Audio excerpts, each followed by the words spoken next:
नमस्कार, स्वागत है आपका इंडिया डेली में। मैं हूं आपके साथ विवेक शांडिल्य। अंबेडकर पर छिड़ा संग्राम खूनी हो गया है। खूनी कहने के पीछे वजह संसद में हुई धक्का मुक्की, जिसका सीधा आरोप लगा है प्रतिपक्ष के नेता राहुल गांधी पर। खून बहा है बीजेपी के सांसद प्रताप सारंगी का, और ये तस्वीरें अब सरेआम है।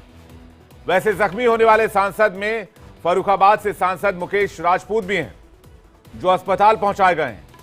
दोनों सांसदों का हाल पीएम मोदी ने पूछा है। तो ये हुआ क्यों?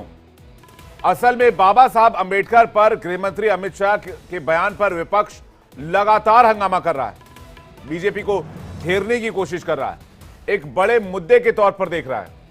हालांकि केंद्रीय गृहमंत्री अमित शाह ने प्रेस कॉन्फ्रेंस करके अपनी बात रखी, सफाई पेश की। बावजूद इसके विपक्ष राजी नहीं है। विपक्ष इसे देशव्यापी मुहिम बनाना चाहता है। इसी को लेकर कांग्रेस सांसद अमित शाह का विरोध करते हुए सदन में प्रदर्शन कर रहे थे। दूसरी तरफ बीजेपी सांसद भी शाह के समर्थन में प्रदर्शन कर रहे थे। बताया जा रहा है कि प्रदर्शन के दरमियान दोनों पक्ष नजदीक आ गए। हालांकि कांग्रेस नेताओं का कहना है कि बीजेपी सांसदों ने राहुल गांधी को सदन में जाने से रोका, जिस पर राहुल ने रास्ता बनाया। वहीं बीजेपी सांसदों ने सीधे सीधे धक्का मुक्की करने का आरोप लगवा दिया है। इस मामले को लेकर दिल्ली पुलिस के पास भी बीजेपी के नेता गए। मामले में शिकायत दर्ज करवाई है। वहीं कांग्रेस भी इस मामले में एफआईआर करा रही है। तो अंबेडकर पर शुरू हुई जुबानी जंग हाथापाई तक आ चुकी है। फिर जिस तरह से इसमें राहुल घिरे हैं, वो ये बताता है कि कांग्रेस के दिन अच्छे नहीं चल रहे। वैसे भी जिस तरह अदानी के मुद्दे पर राहुल अकेले पड़े थे, जिसमें उन्हें अपने ही सहयोगी का साथ नहीं मिल रहा था, अंबेडकर के मुद्दे से यह अंधेरा छट चुका था।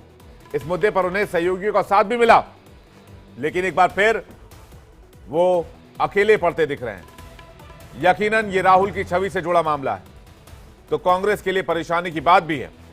वहीं बीजेपी अंबेडकर के मुद्दे से ध्यान खींचकर अब राहुल पर लाने में इस पूरे मुद्दे को जुट गई है। तो इस सियासी एक्सरसाइज के पीछे अंबेडकर विरोधी छवि गढ़ने की कोशिश एक दूसरे के लिए भरसक की जा रही है, या फिर यह मामला अभी और आगे कई एपिसोड रखने वाला है, यह भी जानने वाली बात होगी।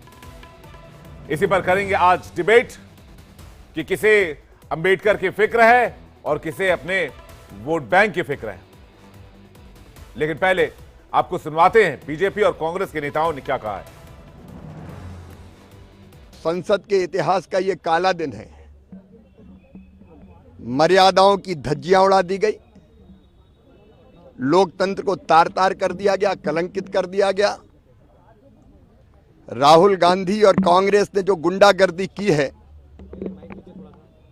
उसका कोई दूसरा उदाहरण नहीं मिलता। अब मुझे समझ में नहीं आता, राहुल गांधी ऐसी गुंडागर्दी करेंगे, धक्का मुक्की करेंगे, सांसदों को पीटा जाएगा। ऐसा आचरण आज तक भारत के संसदीय इतिहास में देखा नहीं गया।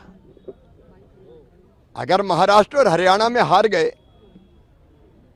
तो खींच संसद के अंदर क्यों उतार रहे हैं? देखिए, ये जो मकर द्वार है, ये लोकसभा और राज्यसभा के सांसदों के आने जाने का एक स्थान है। ये जब से सत्र चला तब से वो आंदोलन कर रहे हैं, प्ले कार्ड लेकर के भी आ रहे हैं, नारे लगा रहे हैं, सांसदों को आने से रोक रहे हैं। तो आज पहली बार एनडीए और बीजेपी और एनडीए के साथियों ने आज यहाँ प्रदर्शन किया, तो उनको लगा कि ये तो हमारी जागीर है। ऐसा थोड़ी होता, सभी सांसदों को अगर तुम कर रहे हो तो प्रदर्शन, वैसे वो प्रदर्शन की जगह नहीं है, लेकिन तुम कर रहे हो तो फिर हमारे भी सांसदों ने आज मांग किया। तो वो तो जैसे देखें कि भी एकदम शारीरिक प्रदर्शन करते हुए, धक्का मुक्की करते हुए आए, चीरते हुए भीड़ को, जबकि रास्ता था आने जाने का। तो उनको ऐसा शारीरिक प्रदर्शन नहीं करना चाहिए ना। वो एलओपी है, जिम्मेदारी भी समझे। और फिर जब लग गई, प्रताप चंद्र सारंगी जी और निशिकांत दुबे जी ने कहा भी इनके लग गई चोट आ गई, आप ऐसे कैसे कर सकते हो? तो उनको देखने भी नहीं गए, मानवता भी नहीं है। तो ऐसा कोई मकरदार उनकी जागीर है क्या? यदि कांग्रेस को कोई चीज आपत्तिजनक लगी थी तो सदन के अंदर क्यों प्रतिक्रिया व्यक्त नहीं की?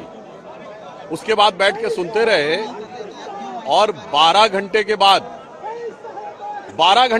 12 सेकंड का वीडियो निकाल के 12 बजे की बात कर रहे हैं। मैं पूछना चाहता हूं मेरे भाई, वहां बैठ के समझ में नहीं आया था, या बुद्धि नहीं खुली थी, या कहीं ऐसा तो नहीं कि 12 घंटे के बाद सोरस सीक्रेट सर्विस से कोई सिग्नल आया था?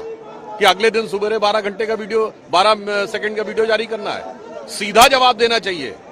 अगर आपको कोई बात आपत्तिजनक लगी थी, ऑन द स्पॉट क्यों नहीं रिएक्शन किया? बाद में रिएक्शन होना अपने आप में यह दर्शाता है। बाकी गृह मंत्री जी ने बहुत स्पष्ट रूप से एक एक चीज साफ कर दी थी, क्योंकि अब कांग्रेस के पास कुछ बचा नहीं है। इसलिए उनके लिए एक लाइन कहना चाहूंगा, सच जरा सा घटे या बढ़े तो सच सच न रहे, मगर झूठ की तो कोई इंतहा नहीं। लाख चेहरे बदल के आ जाते हैं ये, पर आईना कमबख्त झूठ बोलता ही नहीं। नहीं, देखिए, मैं पता नहीं आपके, शांत हो जाए, आपके कैमरा में होगा। ये पार्लियामेंट की एंट्रेंस है, इसमें मैं अंदर जाने की कोशिश कर रहा था, तो बीजेपी के एमपी जो थे वो मुझे ऐसे रोकने की कोशिश कर रहे थे, धकेल रहे थे और मुझे धमका रहे थे, तो वो हुआ है। मगर ठीक है, कोई मतलब धक्का मुक्की से हमें कुछ होता नहीं है। मगर ये एंट्रेंस है पार्लियामेंट हाउस की, और हमारा अधिकार है अंदर जाने का, और बीजेपी के जो मेंबर्स हैं वो हमें अंदर जाने से रोक रहे थे। नहीं, सेंट्रल इशू है कि ये कॉन्स्टिट्यूशन पर आक्रमण कर रहे हैं और जो अंबेडकर जी की मेमोरी है उसका अपमान कर रहे हैं। अडानी जी के मसले को लेकर जिस प्रकार से उनके खिलाफ यूएस में चार्जशीट पेश हुई, उस पर चर्चा नहीं करने के लिए जो इन्होंने मन बना लिया था, उस पर हमारा प्रदर्शन चल रहा था, रोज चल रहा था, बड़ा पीसफुल चलता था। लेकिन आज जब कल से अमित शाह जी के खिलाफ जन आंदोलन बना, क्योंकि जिस प्रकार से उन्होंने मजाक उड़ाई बाबा साहब अंबेडकर जैसे व्यक्ति की, जिस अंदाज में उन्होंने बात कही, वो घोर आपत्तिजनक था, जिसकी वजह से हम लोगों को ठेस पहुंचना स्वाभाविक था। और झूठे आरोप लगाना भारतीय जनता पार्टी के चरित्र में है।